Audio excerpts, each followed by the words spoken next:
আসসালামু আলাইকুম। 18 বাংলা সংবাদে সবাইকে স্বাগত জানাচ্ছি। আফরোজ আক্তার কামাল। শুরুতেই বিআরবি কেবলস সংবাদ শিরোনাম। শ্রদ্ধা আর ভালোবাসায় বাহান্নের ভাষা শহীদদের স্মরণ করছে জাতি। রাষ্ট্রপতি ও প্রধান উপদেষ্টা শ্রদ্ধা সর্বস্তরের মানুষের ভাব।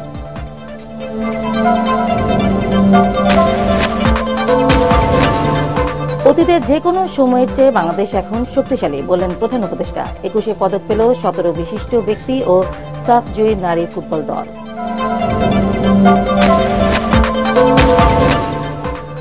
অন্তর্বর্তী সরকারকে সমর্থন দিয়ে যাচ্ছে বিএনপি। কুমিল্লার সমাবেশে মির্জা ফখরুল জাতিকে অনিশ্চয়তার মধ্যে না রেখে দ্রুত নির্বাচন দেওয়ার আহ্বান।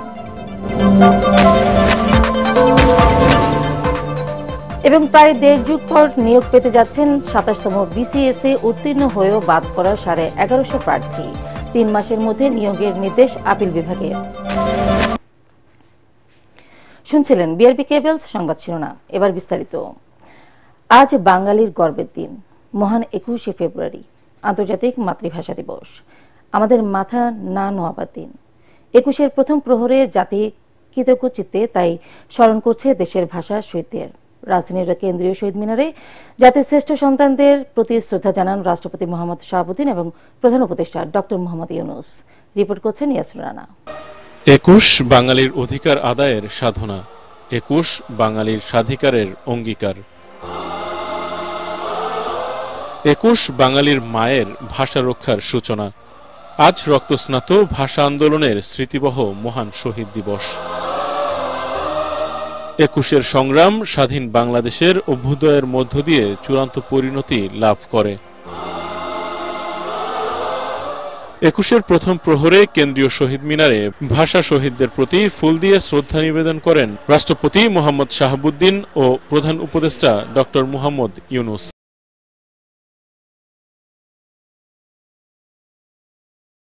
এরপর ফুল দিয়ে শ্রদ্ধা জানান প্রধান বিচারপতি সৈয়দ রেফাত আহমেদ।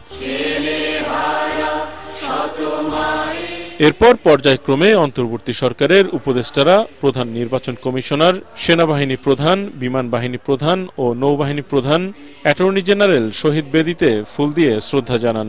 ঢাকায় কর্মরত বিভিন্ন দেশের কূটনীতিক ও মিশন প্রধানরা ফুল নিয়ে হাজির হন শহীদ মিনারে।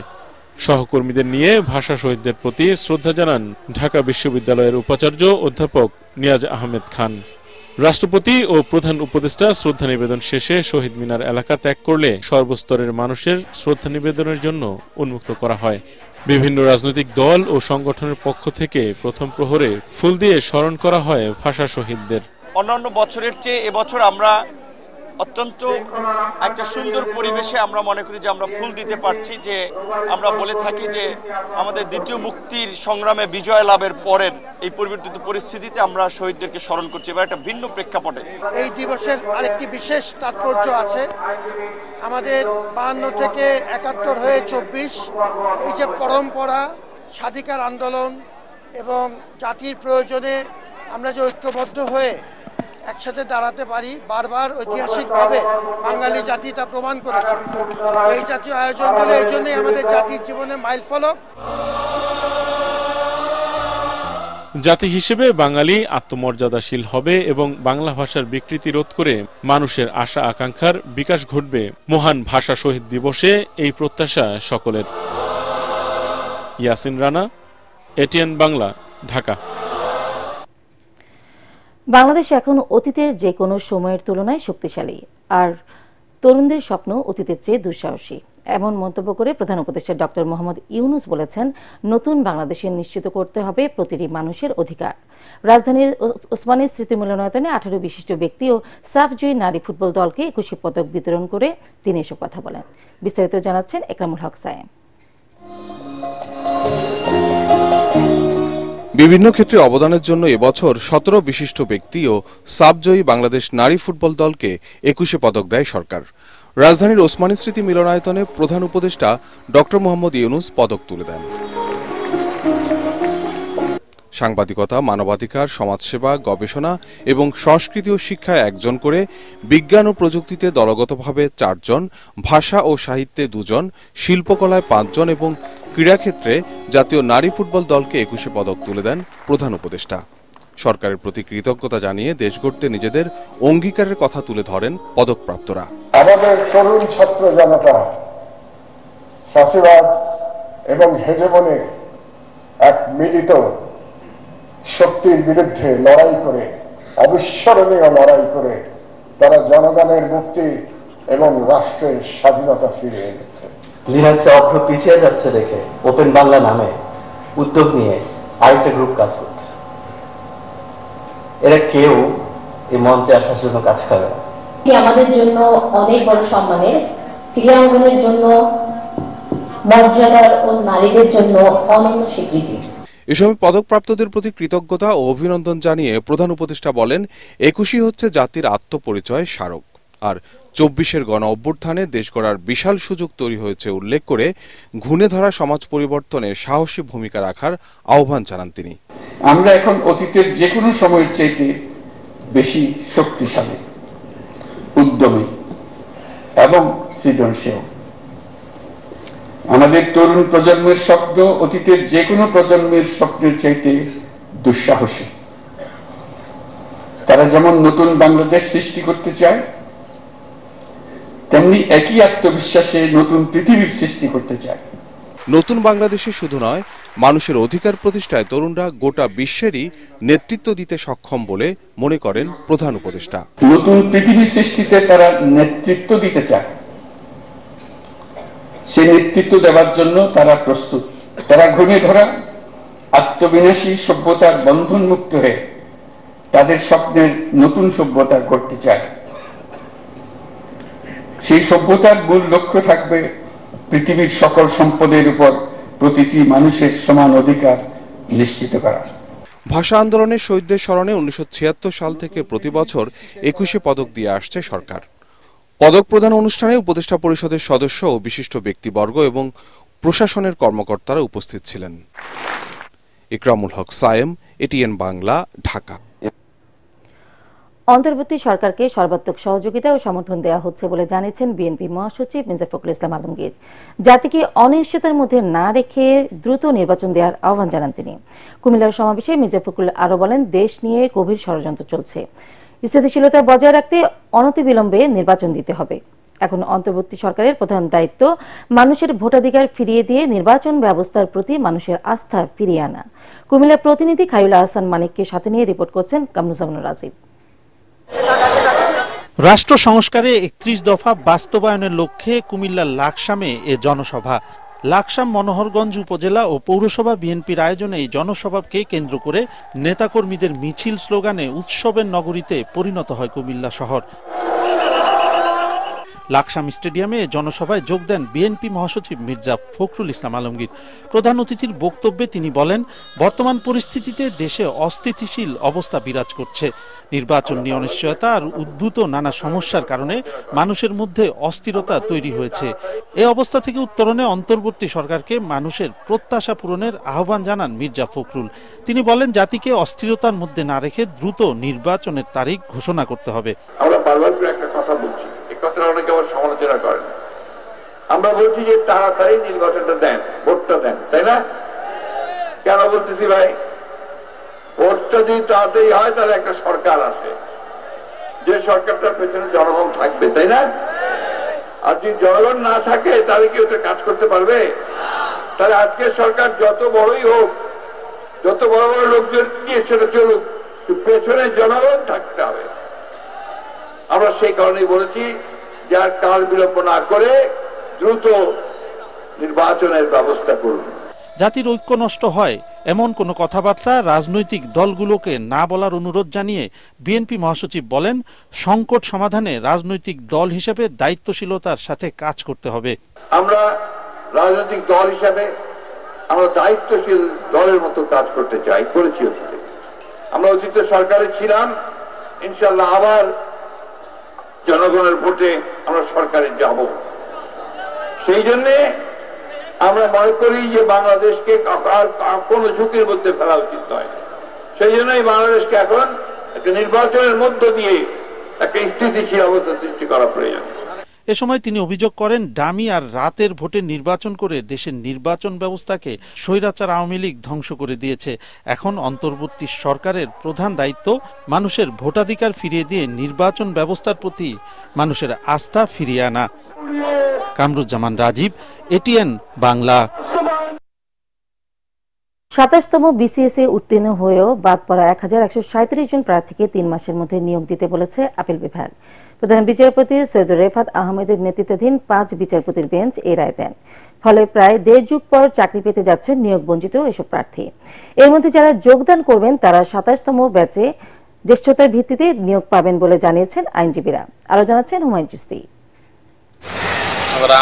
প্রায় ১.৫ যুগ ধরে আইনি লড়াই করে সর্বোচ্চ আদালতের রায়ে নিয়োগ পেতে যাচ্ছেন ২৭তম বিসিএসে উত্তীর্ণ হয়েও নিয়োগ বঞ্চিত প্রায় ১১৫০ জন। ওই বিসিএস এর প্রথম মৌখিক পরীক্ষায় উত্তীর্ণ হওয়ার পর দ্বিতীয় মৌখিক পরীক্ষায় বাদ পড়েন তারা। পরে তাদের পক্ষে ৩টি আপিল করা হয়। প্রথম মৌখিক পরীক্ষা বাতিলের সিদ্ধান্ত বৈধ ঘোষণা করে ২০১০ সালের ১১ জুলাই রায় দিয়েছিলেন আপিল বিভাগ। বৃহস্পতিবার ওই রায় বাতিল ঘোষণা করলেন সর্বোচ্চ আদালত। বিচার বিভাগের যে ক্ষতিটা হয়েছিল, বিচার বিভাগের যে দায়টা রয়েছে, সেই দায় থেকে কিছুটা হলেও দায় মুক্তি হবে আজকের এই রায়ের মধ্য দিয়ে। এই রায়ের ফলে প্রায় ১২০০ জন যারা চাকরিতে যোগদান করতে চাইবে তারা তাদের ২৭তম ব্যাচে ইতিমধ্যে যারা নিয়োগপ্রাপ্ত হয়েছেন তাদের সঙ্গে নোশনাল সিনিয়রিটি পাবেন, অর্থাৎ ধারণাগত জ্যেষ্ঠতা সহ তারা চাকরিতে নিয়োগ পাবেন। যাদের বাদ দেওয়া হয়েছে দ্বিতীয় ভাইবা বসির মাধ্যমে তাদেরকে চাকরিতে নিতে হবে ৯০ দিনের মধ্যে। রায়ে সন্তোষ জানান নিয়োগ বঞ্চিতরা। একই সাথে দ্রুত রায় কার্যকরের দাবিও জানান তারা। মাননীয় বিচারকগণ ন্যায় বিচার প্রতিষ্ঠা করেছেন, আমরা আশা রাখছি এর ধারাবাহিকতা থাকবে এবং আমরা আমাদের অধিকার অচিরেই ফিরে পাবো। 18 বছর আমরা ডোর টু ডোর হেঁটেছি, আজকে যে রায় পেলাম আলহামদুলিল্লাহ, আল্লাহর কাছে শুকরিয়া আদায় করছি এবং অন্যায় করব না। 111 সময় ২৭তম বিসিএসে ১,১৩৭ জনকে চূড়ান্ত সুপারিশের পর চাকরিতে যোগদানের মুহূর্তে ওই ফলাফল বাতিল করে দ্বিতীয় মৌখিক পরীক্ষার সিদ্ধান্ত নেওয়া হয়। পিএসসির ওই সিদ্ধান্ত চ্যালেঞ্জ করে হাইকোর্টে মামলা করেন নিয়োগ বঞ্চিতরা। ২০০৮ সালের ৩ জুলাই হাইকোর্টের একটি বেঞ্চ প্রথম মৌখিক পরীক্ষার ফল বাতিলের সিদ্ধান্ত বৈধ ঘোষণা করে রায় দেন। হাইকোর্টের অপর একটি বেঞ্চ ২০০৯ সালের ১১ নভেম্বর দ্বিতীয় মৌখিক পরীক্ষা অবৈধ ঘোষণা করেন। হাইকোর্টের দ্বিতীয় রায়ের বিরুদ্ধে সরকারের করা লিভ টু আপিল কিছু পর্যবেক্ষণ সহ নিষ্পত্তি করে ২০১০ সালের ১১ জুলাই রায় দেন আপিল বিভাগ। ওই রায় পুনর্বিবেচনা চেয়ে ১,১৩৭ জনের পক্ষে ১৪০ জন গত বছর পৃথক আবেদন করেন। Humayun Chishti, ATN Bangla, Dhaka. July August গণহত্যা মামলায় সাবেক আইজিপি চৌধুরী আব্দুল্লাহ আল মামুন, সেনা কর্মকর্তা জিয়াউল আহসান সহ ৮ পুলিশ কর্মকর্তার বিরুদ্ধে ২ মাসের মধ্যে তদন্ত প্রতিবেদন দাখিলের নির্দেশ দিয়েছেন আন্তর্জাতিক অপরাধ ট্রাইব্যুনাল।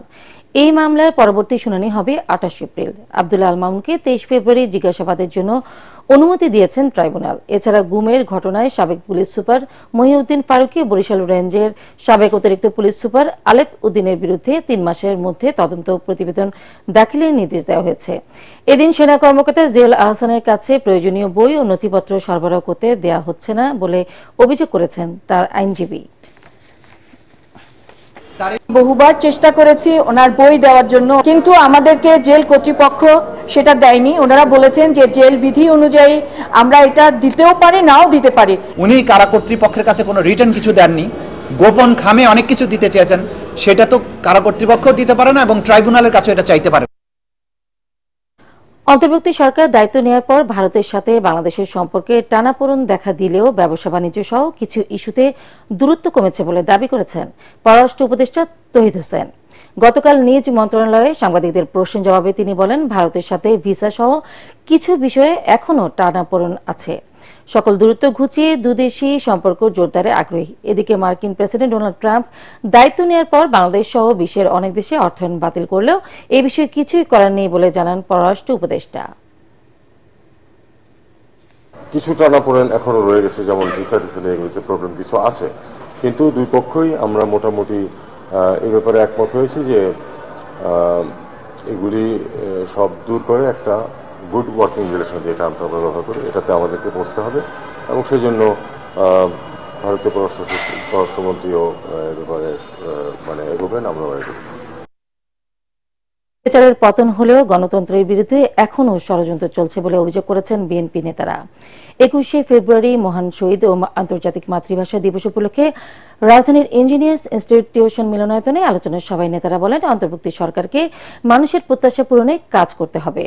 ভাষা আন্দোলনের ধারাবাহিকতায় 24-এর গণ অভ্যুত্থানের পরে এখনও গণতন্ত্র প্রতিষ্ঠা করা সম্ভব হয়নি উল্লেখ করে নেতারা বলেন, যে ভোটের জন্য এত আত্মত্যাগ সে নির্বাচনকে উপেক্ষা করা হচ্ছে। গণতন্ত্রের বিরুদ্ধেই সবাই আগ্রহ। বর্তমানে যে ক্ষমতাসীন দল হয়েছে, যারা একটি নিরপেক্ষ তত্ত্বাবধায়ক সরকার, তাদের মধ্যে অনেকে বলে যে আগে সংস্কার পরে নির্বাচন। তা আমরা কি জন্য জীবন দিলাম? এত কর্মী গণতন্ত্রের জন্যই তো জীবন দিয়েছে, গণতন্ত্র প্রতিষ্ঠার জন্য, জনগণের ভোটাধিকারের জন্য। আমরা তো বলি না যে বিএনপিকে ক্ষমতায় দিয়ে দেয়। আমরা একটা সুষ্ঠু নিরপেক্ষ নির্বাচন চাই, জনগণ যাকে খুশি বেছে নেয়। আমাদের দেশে গণতন্ত্র ফিরিয়ে আনতে হবে, স্বৈরাচার থেকে আমাদের সমাজকে রূপান্তরিত করতে হবে একটি গণতান্ত্রিক সমাজ ব্যবস্থা। এবং এই দায়িত্ব এই অন্তর্বর্তীকালীন সরকার কতটা সঠিকভাবে পালন করছে কি করছে না, এটা কিন্তু বাংলাদেশের মানুষের রাডারে রয়েছে। সিলেট এমসি কলেজে ছাত্র শিবির কর্তৃক এক শিক্ষার্থীকে ধারালো অস্ত্র দিয়ে পায়ের রগ কাটার চেষ্টা ও মারধর এবং কুয়েটের উপাচার্যকে শারীরিকভাবে লাঞ্ছিত ও আহত করার প্রতিবাদে ঢাকা বিশ্ববিদ্যালয়ে বিক্ষোভ মিছিল করেছে জাতীয়তাবাদী ছাত্রদল। সন্ধ্যায় ঢাকা বিশ্ববিদ্যালয়ের টিএসসি থেকে বিক্ষোভ মিছিলটি ভিসি চত্বর হয়ে টিএসসির ডাসের সামনে এসে শেষ হয়। এদিকে এমসি কলেজের ঘটনায় তদন্ত ব্যতীত ইসলামী ছাত্র শিবিরকে জড়িয়ে উদ্দেশ্যপ্রণোদিতভাবে তথ্য প্রচারের তীব্র প্রতিবাদ জানায় বাংলাদেশ ইসলামী ছাত্র শিবির। এই তথ্য ভিত্তিহীন বলে দাবি করেন সংগঠনটি। ইতিবাচক ধারায় ফিরতে শুরু করেছে দেশের অর্থনীতি। এক সেমিনারে বাংলাদেশ ব্যাংকের governor doctor Ahsan H Mansur জানান, সরকারের পলিসি কাজ করছে। আগামী বছর নাগাদ মূল্যস্ফীতি সহনশীল পর্যায়ে আসবে বলে মন্তব্য করেন তিনি। এ সময় সরকারের আয় বাড়াতে জাতীয় রাজস্ব বোর্ড সংস্কারের তাগিদ দেন সিপিডির সম্মানীয় ফেলো ডক্টর মুস্তাফিজুর রহমান। তরিক ইসলামের রিপোর্ট। অর্থনৈতিক চ্যালেঞ্জ ও ব্যাংকিং খাতের সংস্কার নিয়ে ইকোনমিক রিপোর্টার্স ফোরাম ইআরএফ আয়োজিত সেমিনারে প্রধান অতিথি হিসেবে যোগ দেন বাংলাদেশ ব্যাংকের governor doctor Ahsan H Mansur. এ সময় গভর্নর বলেন, বিগত বছরে পাচারকৃত অর্থ ফেরত আনতে কাজ করছে সরকার, বাড়ানো হবে বাংলাদেশ ব্যাংকের সক্ষমতা। আমরা ছিলাম নেগেটিভ ফাইন্যান্সিয়াল অ্যাকাউন্ট, হয়েছে পজিটিভ ফাইন্যান্সিয়াল অ্যাকাউন্ট। আমাদের যে রিজার্ভের পতন, সেটা তো এখন আর নাই, সেটা তো এখন একটু একটু হলে বাড়ছে, কমছে তা বাড়ছে। কখন কনটেক্সটে আইএমএফ টাকা কি এসছে? আসে নাই, একটা পয়সাও আসে না। কিন্তু আমরা কি রিজার্ভ বাড়াতে পারছি? পারছি, নিজস্ব সক্ষমতাতে আমরা পারছি। সেমিনারে সেন্টার ফর পলিসি ডায়ালগ সিপিডির সম্মানীয় ফেলো ডক্টর মুস্তাফিজুর রহমান বলেন, এনবিআর এর সংস্কার ও সক্ষমতা ছাড়া কাজ করবে না অর্থনৈতিক সংস্কার। তুলে ধরেন অভ্যন্তরীণ অর্থনীতি শক্তিশালী করার গুরুত্ব। আমি বলছি মূল সমস্যাটা মূল্যস্ফীতি নিয়ন্ত্রণ। মূল সমস্যা হলো আমি কিভাবে বিনিয়োগ বাড়িয়ে মানুষের ক্রয় ক্ষমতা বাড়াতে পারি। এই মূল্যস্ফীতির হার কমবে, কিন্তু স্তর তো কমবে না। সুতরাং আমাকে এটাকে ট্যাকল করতে হবে কেবলমাত্র আয় এবং ক্রয় ক্ষমতা বাড়িয়ে। দুর্বল ব্যাংকগুলোকে পুনরায় বিনিয়োগের মাধ্যমে সচল করা হবে বলেও জানান গভর্নর। আমি দৃঢ়ভাবে বিশ্বাস করি। তরিক ইসলাম, এটিএন বাংলা, ঢাকা। পার্টিক্স খেলার খবর।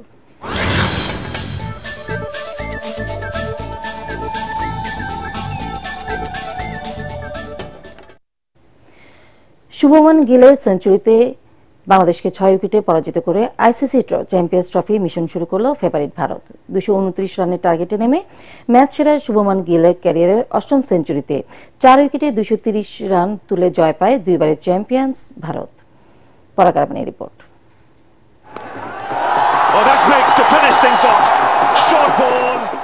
একে তো স্বল্প পুঁজি, তার উপর ক্যাচ মিসের হিরিক। এমনি হলে ম্যাচ জেতা যায় না, জিতলও না বাংলাদেশ।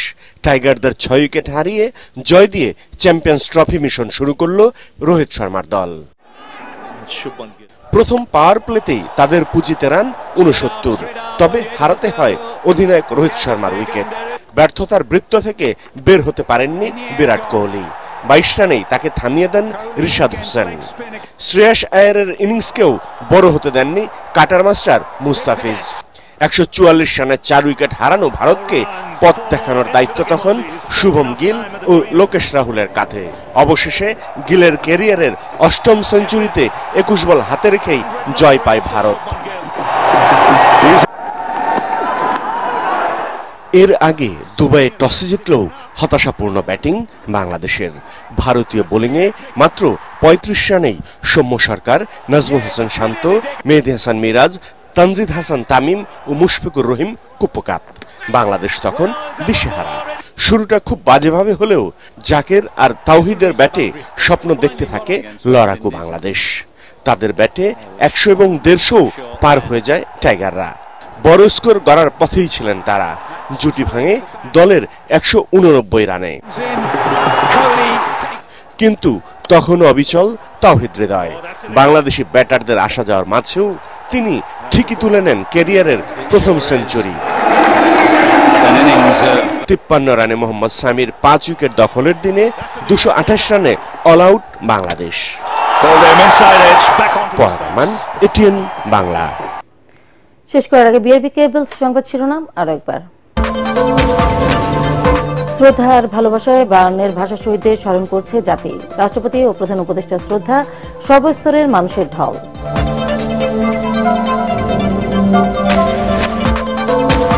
অতীতের যে কোনো সময়ের চেয়ে বাংলাদেশ এখন শক্তিশালী বললেন প্রধান উপদেষ্টা। 21 পদক পেল 17 বিশিষ্ট ব্যক্তি ও সাফ জয়ী নারী ফুটবল দল।